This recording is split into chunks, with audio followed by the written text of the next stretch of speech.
presença do Senhor. Que privilégio, né? Eu quero convidar os irmãos, neste momento, a abrir suas Bíblias no livro de Provérbios.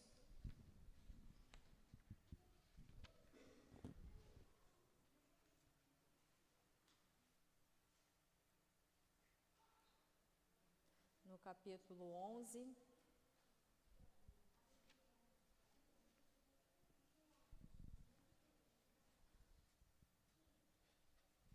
Versículo 24.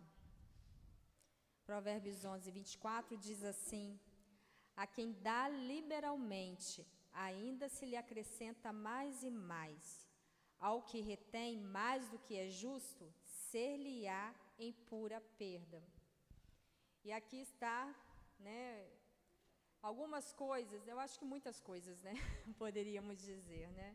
Quando nós lemos nas Escrituras, quando o Senhor nos fala e da maneira como Ele trabalha, foge completamente ao que nós chamamos de um raciocínio lógico humano, né? Aqui está mais uma dessas questões de que as coisas no reino de Deus não funcionam segundo a lógica humana, porque você não vai encontrar uma instituição de administração ou de economia que vai te ensinar essa riqueza, esse conhecimento, de que você, ao ser generoso, ao você compartilhar, ao você se doar, o Senhor te fará, vai te engrandecer, vai te fazer prosperar, vai te acrescentar. Enquanto que você, nos seus cuidados, ao tentar reter, ao tentar preservar para si aquilo que Ele tem te dado, você vai perder. Na lógica humana, funciona completamente ao contrário. Parece que nós temos que viver acumulando, para que possamos enriquecer. E o Senhor nos ensina justamente diferente. Quanto mais você der, aquilo que Ele colocar nas suas mãos, e aquilo que Ele está colocando nas suas mãos, e você deixar à disposição da vontade dEle, da maneira que Ele quer usar, muito mais Ele fará. Muito mais Ele fará. E aqui, né, Salomão está comparando duas situações. Há um homem que ao dar se vê enriquecido, próspero, e outro que ao reter se vê empobrecido. E você vai pegar nas Escrituras vários exemplos assim, né? Eu vou citar alguns, irmãos, apenas para que possamos seguir uma linha de pensamento. Mas você vai lembrar de tantos outros exemplos de que Deus trabalhou exatamente dentro desse princípio que Ele estabeleceu. E esse é o princípio verdadeiro, porque nós estamos falando daquele que criou todas as coisas e daquele que sustém todas as coisas. Ele sabe os princípios e leis pelas quais este mundo precisa ser governado, este universo precisa ser governado. Eu e você somos meros espectadores, na verdade. Então, eu vou citar para você o exemplo de Isaac. A palavra de Deus diz que Isaac, na terra onde Deus o havia colocado, ele formou uma lavoura naquela terra e no mesmo ano colheu a 100 por 1, porque o Senhor o abençoou. Nós vemos o exemplo de Abraão, o pai de Isaac. Tinha enriquecido muito, tanto em gado como em prata e ouro. Está lá em Gênesis 13, 2. E Gênesis 24, 1 diz: Abraão já era velho de idade, bem avançada, e o Senhor em tudo o abençoara. Você vai ver Jacó, o filho de Isaac.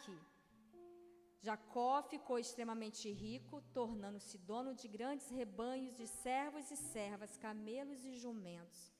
E quando você pega essa história, todos eles seguiram um princípio, o de dar generosamente ao Senhor.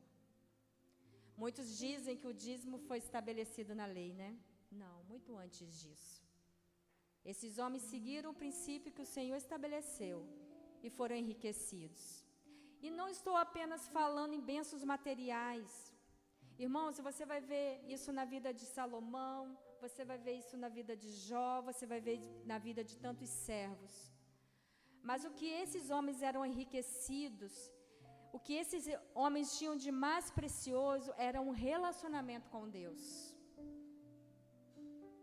Porque quando nós falamos de bens materiais, nós estamos falando desta vida, irmão. Nós estamos falando de um momento. Quando nós falamos de conhecer a Deus e prosseguir conhecendo o nosso Deus e vivendo para Ele e se entregando a Ele, nós estamos falando de algo muito mais profundo, que não está apenas ligado a esta vida terrena, mas estamos falando de algo futuro, da eternidade. E lá nós conheceremos face a face, e lá nós passaremos a eternidade conhecendo o Senhor, e nunca chegará ao limite disso, porque grande é o Senhor, infinito é o Senhor, eterno é o Senhor. Ele nos chama para isso.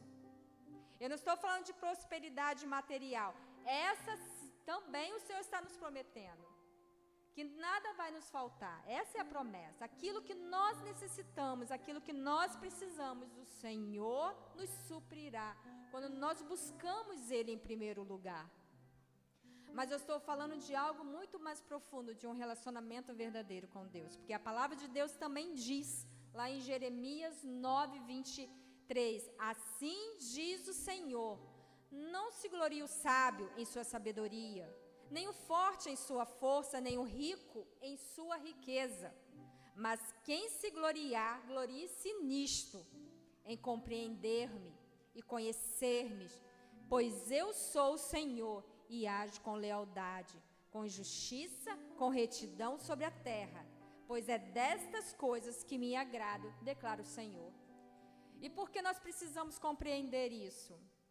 Porque muitos hoje, você já deve ter ouvido, que falam apenas de você dar financeiramente. Mas Deus não nos chama apenas para isso, mas nos chama para uma entrega total. Porque quando nós damos, irmãos, não é apenas dar um valor. Se você chegar aqui neste lugar, você pode dar todos os seus bens, mas se o seu coração está preocupado, murmurando, questionando ou dando a Deus apenas por uma troca, isso não tem valor. O Senhor nos chama a dar com alegria. Existe um princípio, nós precisamos dar com alegria. Que cada um dê como determinou em seu coração, não com pesar ou como obrigação, pois Deus ama quem dá com alegria. No verso 25, aí desse mesmo texto que nós lemos em Provérbios 11, nós lemos o 24, vamos ler o 25. A alma generosa prosperará, e quem dá a beber será descendentado. A alma generosa prosperará. Sabe aquelas pessoas que às vezes até para tirar o dízimo, uma oferta, é tudo contado?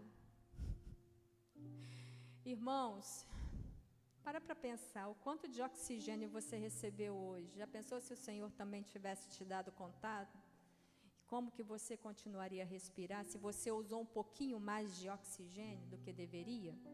Já pensou se hoje você recebesse apenas os grãozinhos de arroz ou de feijão, ou aquela fruta ou legume muito bem contado, que você não pudesse gastar mais?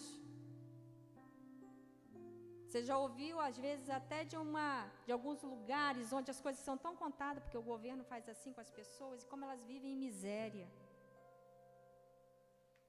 Deus fez assim com você e comigo? Muito pelo contrário.